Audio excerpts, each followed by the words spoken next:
कहानी है कि जब शैतान के चुने हुए बच्चे ने 7 स्वाद वाले शैतान की कुल्हाड़ी को निगल लिया और एक निर्दोष महिला का खून पी लिया, तब वह शैतान में बदल जाएगा और दुनिया को नष्ट कर देगा। और पीट वही चुना हुआ बच्चा था जिसके बारे में वे बात कर रहे थे। मानते हैं कि तुम सबसे उपयुक्त हो। पिट ने आश्चर्यचकित होकर किताब पर निशान देखा। वह निशान उसके जन्म चिन्ह के समान था।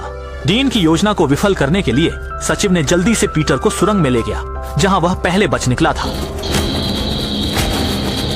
किसने सोचा होगा कि अचानक 2 भिक्षु प्रकट होंगे और पीट को बेरहमी से बेहोश कर देंगे। जब पीट फिर से जागा तो सभी ने लाल रंग के वस्त्र पहन लिए थे और अपने विश्वास के पापी भगवान को जगाने लगे थे। असल में यह सब डीन की योजना का हिस्सा था। उसने जानबूझकर पुलिस को महिला के लापता होने की जानकारी दी थी, इसीलिए वह पीटर को वहां लाया ताकि उसे 7 दुष्ट महिलाओं का मांस खिलाकर एक निर्दोष महिला का खून बहाकर मठ के नीचे राक्षस को जगा सके। इसके बाद एक निर्दोष लड़की को ऊपर लाया गया। उन्होंने बिना किसी दया के महिला का गला काट दिया और उसका खून जबरदस्ती पीट के मुंह में भर दिया। ये सब करने के बाद डीन ने अनुयायियों का नेतृत्व करते हुए प्रार्थना शुरू की।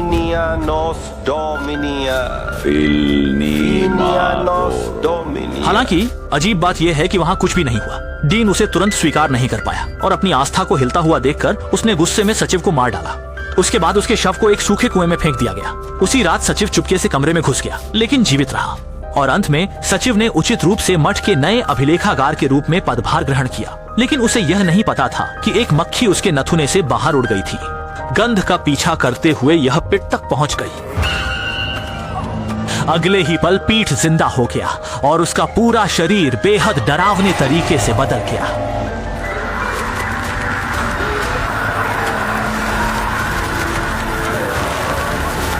चर्च के अंदर की सचिव उस समय डीन के लिए नकली प्रार्थना कर रही थी। अचानक उसका शरीर अनियंत्रित होकर हवा में तैरने लगा और फिर उसके शरीर से बड़ी संख्या में मक्खियां निकलने लगी। जादू को टुकड़ों में चबाया और उसी समय एक भयानक राक्षस धीरे धीरे मुख्य हॉल के केंद्र की ओर आया और सभी को तिरस्कार भरी दहाड़ लगाई। इस समय भागने की कोशिश कर रहे ताओवादी को तुरंत वहीं रोक दिया गया और फिर राक्षस धीरे से मुड़ा और यीशु की ओर हाथ बढ़ाया। अचानक सभी ताओवादी हवा में तैरने लगे। एक उलटफेर हुआ, यहाँ तक कि बाहरी दुनिया भी उलटी हो गई और आकाश में एक विशाल छेद दिखाई दिया।